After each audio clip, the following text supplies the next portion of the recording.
আমাদের সেনাবাহিনী প্রধান তুরস্কে গেছেন, কেন গেছেন জানেন? হ্যাঁ হ্যাঁ, কেন জানো? এটা তো বাংলাদেশের 5 বছরের বাচ্চাও জানে, যে রাজনৈতিক মুসলমানই যারা হয় না সেও জানে কেন গেছে। শুধু তাই না তো, বাংলাদেশের যে গোয়েন্দা প্রধান ডিজিএফআই প্রধানত গিয়েছে তুরস্কে, গেলেন সেনা। সবাই জানে যে তুরস্কের সাথে পাকিস্তানের সাথে ব্যবসায় পড়তেছে না, বা পাকিস্তানের গুরুত্ব কম, তাই তুরস্কের সাথে একটা একটা গাঠবন্ধন করার চেষ্টা করতেছে। কারণ অলরেডি বগুড়াতে নাকি ড্রোনের ফ্যাক্টরি বানাইতেছে, কারণ ড্রোনেরই ফ্যাক্টরি বানাইতেছে না আসমানিক গজব নাজিল হবে সেই ফ্যাক্টরি বানাইতেছে। আল্লাহ আলিমুল গায়েব ভালো জানে, গড ভালো জানে, ভগবান ভালো জানে। তো দেখেন তুরস্ক নিজেই নানা জায়গাতে আনা লোক, তুরস্ক দেয়ার লোক। আপনার মনে আছে রোহিঙ্গারা যখন আসলো, রোহিঙ্গারা যখন তুরস্কের ফার্স্ট লেডি চলে আসলেন, সবাই মনে করলো তো রোহিঙ্গা তো সব নিয়ে যাবে। তুরস্ক হইলো সেই বন্ধু, শুধু নিতে জানে, দিতে জানে না। তুরস্ক কাউকে কোনোদিন কিছু দিয়েছে জানা নাই। তুরস্ক একটা লোককে দিয়েছে, একটা সংশয় হলো ঢাকা বিশ্ববিদ্যালয়ের শিবিরের যাতে ফাত্রামি জারি রাখে, শিবির যাতে রাজনীতি করতে পারে, সেই জন্য মসজিদে 20 কোটি টাকা দিয়েছে। কিন্তু 2টি টাকা তিনি কিন্তু রোহিঙ্গাদের জন্য দেন নাই। সবচেয়ে মজার বিষয়, আরো মজার বিষয়, এই রোহিঙ্গারা কিন্তু তখন থেকে বলে আসে যে তাদের নাকি ওই জায়গাটা তুরস্কের প্রেসিডেন্ট বউ কিনে দিয়ে গেছে, এগুলো বলে। আমি নিজের কানে শুনেছি রোহিঙ্গাদের কাছ থেকে বলেছিল। এই জায়গাটা কিনে দিতে পারে। হ্যাঁ, আমি নিজের কানে শুনেছি। আমরা কি মাগনা থাকি? তুরস্কের প্রেসিডেন্ট আমাদের জন্য দিয়ে গেছে। এগুলো রোহিঙ্গাদের কথা, এটা দায়িত্ব নিয়ে বললাম। এবং জাতিসংঘ মহাসচিব কয়েকদিন আগে আর জমি চেয়েছে সেখানে, মানে পার্মানেন্টলি থাকবে এখানে। হ্যাঁ, এরা কি যাওয়ার জন্য এসেছে? রোহিঙ্গারা পৃথিবীতে যাওয়ার জন্য আসে নাই। আচ্ছা, এরা না বিপদে পড়ে আসছে। আপনি জানেন বাংলাদেশ সরকারও বিপদে পড়ে 70,000 পাসপোর্ট দিয়েছে। আজ পর্যন্ত আমি আমার বাচ্চা কাচ্চাদের পাসপোর্ট এখনো হাতে পাই নাই। ঠিক আছে, হয়তো হয়ে যাবে কিছুদিনের মধ্যে। আমার বাচ্চা কাচ্চাদের মানে আমারে বলছে যে তো হবে হবে, এখনো হয় নাই। 1 বছর যাবত আমার বাচ্চা কাচ্চাদের পাসপোর্টের চেষ্টা করতেছে, হয় না। আর রোহিঙ্গাদের 70,000 পাসপোর্ট দিয়েছে। পাসপোর্ট আর আমার দরকার নাই, ডিসেম্বর মাসে তো আমি যাইতেছি। ঠিক আছে, তোমার পাসপোর্ট আর দরকার নাই, পাসপোর্ট আমি যাই দিব, পাসপোর্ট আমার দরকার নাই আর। মানে আপনি কনফার্ম ডিসেম্বরে আপনি যাচ্ছেন? কেন যাব না? আমি না তো, শুধু বাংলাদেশের জনগণ। ডিসেম্বর হচ্ছে পাকিস্তানিদের পরাজয়ের দিন। ডিসেম্বর হচ্ছে বাংলাদেশে ডিসেম্বর হচ্ছে বিজয়ের মাস। ডিসেম্বর হচ্ছে রাজাকার, আল বদর, আল শামস, মুসলিম লীগ, নেজামে ইসলাম, পেয়ারা পাকিস্তানি, তুরস্ক, এদের পরাজয়ের দিন, পরাজয়ের মাস, পরাজয়ের বছর। তাদের পরাজয় মেনে নিতে হবে এবং হবে। ডাকসু বটতলায়, ঢাকা ইউনিভার্সিটির ঐতিহাসিক বটতলা, যেখানে বাংলাদেশের নানা ইতিহাস তৈরি হয়েছে, সেখানে সেই বটতলার স্বাধীনতা পতাকা উঠছে বটতলায়। এই বটতলাতে একটা এক্সিবিশন যেটা করছে আজকে, যে এক্সিবিশন দুইটা দিক। এক হচ্ছে সাইদকে, আবু সাইদের জন্য বন্দনা, আরেক সাইডে একটা ফাঁসির মঞ্চ, শেখ হাসিনাকে এনে এখানে তারা ফাঁসি দিবে। অত নালিয়া দেশের না শেখ হাসিনাকে ফাঁসি দিবে। ফাঁসির মঞ্চ ওটাই থাকবে, কিন্তু দৃশ্যপটটা পাল্টে যাবে। কার কার ফাঁসি হয়, কার কার ফাঁসি হবে না, সেটা তো ডিসেম্বর থেকে বোঝা যাবে। শেখ হাসিনা কি বাংলাদেশে আসতেছে আত্মসমর্পণ করার জন্যে? শেখ হাসিনা কি আসতেছে বাংলাদেশে এই জেলে যাওয়ার জন্যে? তিনি আসতেছেন আত্মসমর্পণ করাবেন। জননেত্রী শেখ হাসিনা আসতেছে বাংলাদেশে এসে তিনি জেলে ভরবেন এই সমস্ত স্বাধীনতা বিরোধী, জুলাই সন্ত্রাসী, যারা 18 মাস 22 মাস যাবৎ মানুষের উপর নির্যাতন নিপীড়ন চালাচ্ছে, যারা মুক্তিযুদ্ধের চেতনাকে ধ্বংস করেছে, যারা বাংলাদেশের সংবিধানকে ধ্বংস করতে চায়, যারা মুক্তিযুদ্ধকে চ্যালেঞ্জ করেছে, তাদেরকে জেলে ঢোকানোর জন্য তিনি আসতেছেন, তাদেরকে আত্মসমর্পণের জন্য তিনি আসতেছেন। 1971 সালে বঙ্গবন্ধুর নেতৃত্বে বাংলাদেশের মানুষ যুদ্ধ করেছে এবং বিজয় হয়েছে। এইবারও শেখ হাসিনার নেতৃত্বে বাংলাদেশের মানুষ মুক্তিযুদ্ধ বিরোধী মৌলবাদী শক্তির বিরুদ্ধে লড়াই করে তারা বিজয় ছিনিয়ে আনবে। কেউ ঠেকাইতে পারবে না, কেউ পারবে না। কিন্তু তারা কিভাবে ইউনাইটেড হচ্ছে, এই যে শাপলা চত্বরের মামলাটা সামনে আনা হয়েছে এখন, এই কারণে হেফাজতকে মাঠে নামানোর জন্য। হ্যাঁ, আপনারা সবাই ঐক্যবদ্ধ হচ্ছেন, তারা ঐক্যবদ্ধ হচ্ছে। সবচেয়ে গুরুত্বপূর্ণ হচ্ছে মিডিয়া। সেই মতিউর রহমান চৌধুরী থেকে আরম্ভ করে, নুরুল কবির থেকে আরম্ভ করে সবাই ঐক্যবদ্ধ হয়ে গেছে, কিন্তু যাতে কোনোভাবে আপনার ভালো হয়েছে। দুধ কা দুধ, पानी का पानी हो गया, अब आएगा मजा खेलने में, अब आएगा মজা। কারণ আমরা এখন দুশ্মন চিনতে পারতেছি। আগে তোমরা বুঝতে পারি নাই যে আমি বল নিয়ে যাকে যাকে আমি মাইনাস করে বলটা পাস করব, আমি যাকে লেফট বা রাইট থেকে গোল ডি বক্সে বল পাঠাবো, ওইখানে গিয়ে দেখো ওটা আমার ড্রেসে পড়া আমার বিরুদ্ধের পক্ষ। এখন তো আমি চিনে ফেলেছি তারা কারা। সেটা সাংবাদিকের বেশি আসুক, বুদ্ধিজীবীর বেশি আসুক, আপনার আপনার লেখকের বেশি আসুক, মানবতাবাদী সকল মানবতাবাদীর বেশি আসুক, প্রগতিশীল রাজনীতিবিদের বেশি আসুক, বামের বেশি আসুক, আর খামের বেশি আসুক, আর জামের বেশি আসুক, আর আমের বেশি আসুক, আমরা তো তাদের চিনে ফেলেছি।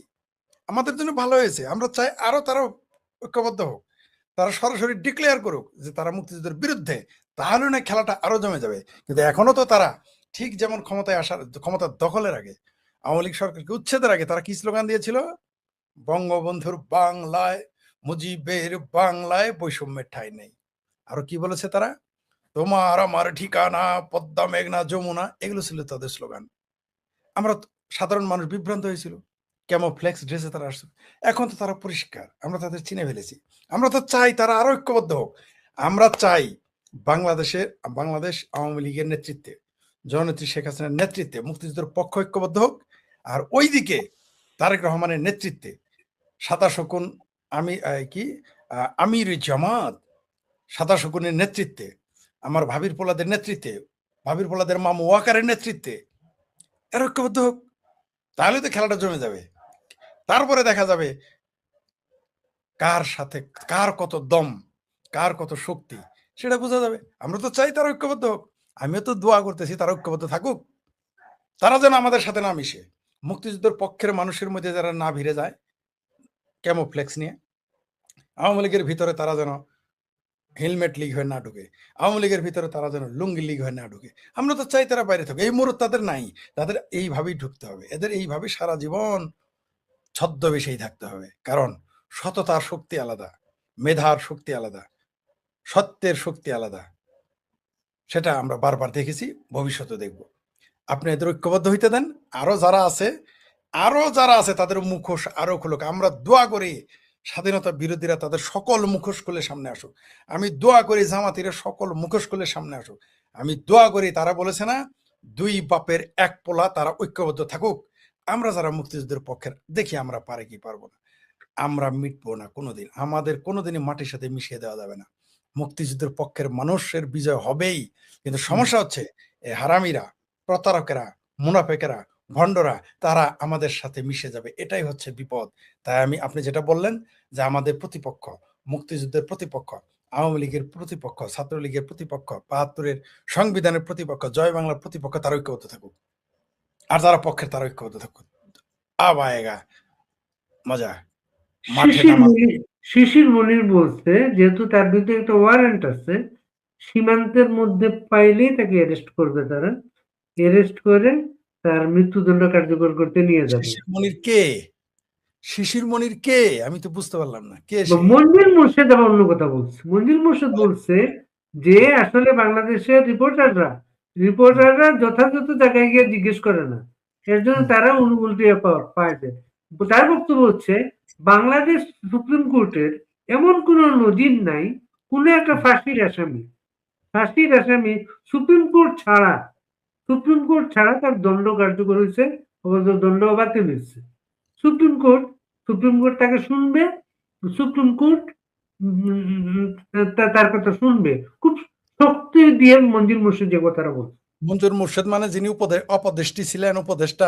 তো মঞ্জুর মোর্শেদ আপনার মনে আছে একজন আইনজীবী, যিনি ওই যে আওয়ামী লীগ আমলে প্রায় বিভিন্ন ইস্যুতে মামলা করতেন কোর্টে গিয়ে। শোনেন, আরো স্পষ্ট করে বলি, এই দেশটা শিশির মনিরদের না, এই দেশটা শিশির মনিরের মায়ের ভাতারদের না, এই দেশটা জামাতিদের না, এই দেশটা হেফাজতিদের না, এই দেশটা চামড়া নাই পীরের মুসলিম লীগ নেজামে ইসলামের না, এই দেশটা বাংলাদেশ আওয়ামী লীগের, এই দেশটা ছাত্রলীগের, এই দেশটা মুক্তিযুদ্ধের পক্ষের মানুষের। কোথাকার কোন শিশির মনির সে আসবে শেখ হাসিনারকে ফাঁসি দেবা? আমার বড় হাসি আসতেছে। যখন তাদের শাওন মাস, যখন তাদের হাতে ৮০ মণ ঘি ছিল, তখনই শেখ হাসিনাকে স্যালুট দিয়ে 18 জন সেনা কর্মকর্তাকে দিয়ে বিমান কর্মকর্তাকে দিয়ে সসম্মানে ভারতে পাঠাইতে হয়েছে, তাকে দিবে ফাঁসি। বড় মজা পেলাম শিশির মনিরের কথা। এই তো সেই শিশির মনির যে জঙ্গিদের আবরার ফরহাদকে যারা মারে তাদের ছিল উকিল। এই তো শিশির মনির যে একই সাথে জঙ্গিদেরও ছাড়াই আনে, আবার মুক্ত চিন্তকদের পক্ষে গিয়ে মামলা লড়ে। এই সেই ফাত্রা শিশির মনির না? এই সেই শিশির মনির না যে বলেছিল যিশু ভগবান কৃষ্ণ এক? এই সেই শিশির মনির না যে বলেছে রোজার পূজা এক? আমি শেখ ফরিদ যদি বলি রোজার পূজা এক, কালকে তো আমার কাফের ফতোয়া দিবে। আপনি যদি কালকে বলেন যিশু মোহাম্মদ সব এক, আল্লাহ ভগবান সব এক, কালকে তো আপনার বিরুদ্ধে অস্ট্রেলিয়াতে ফতোয়া দিবে। আর আজকে শিশির মনির এগুলো বলে কোনো ফতোয়া নাই। তো আপনি যে কথাটা বললেন, যদি আমরা এক থাকতে পারি, কিন্তু আমাদের যে এক কিভাবে থাকবেন দেখেন, কিভাবে এক চিন্তা করে কিভাবে আনা হয়েছিল এই ধুলাবাইকে। 23শে জুন ছিল দিনটা জি, ছিল 23শে জুন, আওয়ামী লীগের প্রতিষ্ঠা বার্ষিকী। সেই 23শে জুন সে দেখাইলো, এবার সেনাবাহিনী মোতায়েন করে দেখাইছে সে এই 23শে জুন। জি, আপনি ঠিকই বলেছেন। কিন্তু আমাদের সমস্যা হলো এই যে বললাম যে আমাদের শত্রুরা এরকম আমাদের মুখোশ পরে চলে আসে।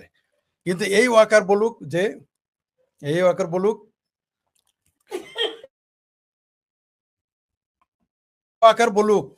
যে সে আমাদের প্রতিপক্ষ, বলুক এখনো। তার যদি মুরত থাকে, ওয়াকারের যদি মুরত থাকে, তার তো 95-96 হাজার বাহিনী রয়েছে। সে বলুক মুক্তিযুদ্ধের বিরুদ্ধে, সে বলুক এই দেশে মুক্তিযুদ্ধের যারা রাজাকার আলবা তাদের পক্ষে, বলুক দেখি টিকে থাকতে পারে কিনা। 95,000 বন্দুক নিয়ে পারবে না, 95 দিনও টিকতে পারবে না, সরাসরি যুদ্ধ ঘোষণা করে। কিন্তু সমস্যা হচ্ছে এই সকল আমাদের শত্রুরা তারা কখনো আমাদেরই নেতাদের আস্তিনে বা আমাদের পকেটে। আমি তো জানতাম না, আমার সাথে ঘুরতো 2 জন ছিল, মানে আমার সাথে প্রায় 15-20 জন ঘুরতো, মানে সরাসরি কাছাকাছি সবসময়। তাদের মধ্যে 2 জন ছিল সরাসরি রাজাকারের পক্ষে। আমি জানতামই না, বুঝতে পারি নাই, মিস্টেক হয়ে যায়। কারণ এমন সে আমি তো বলি নাই আমি আওয়ামী লীগ, সে চিৎকার দিয়ে বলতো তার সে বড় আওয়ামী লীগ নাই। 5 তারিখে দেখলাম জামাতের লোক, 5 তারিখে দেখলাম আর একজন বিএনপির লোক। তো এরকম ধোকা দিলে তো আমাদের এটা থেকে সাবধান থাকতে হবে। এই ধোকাবাজ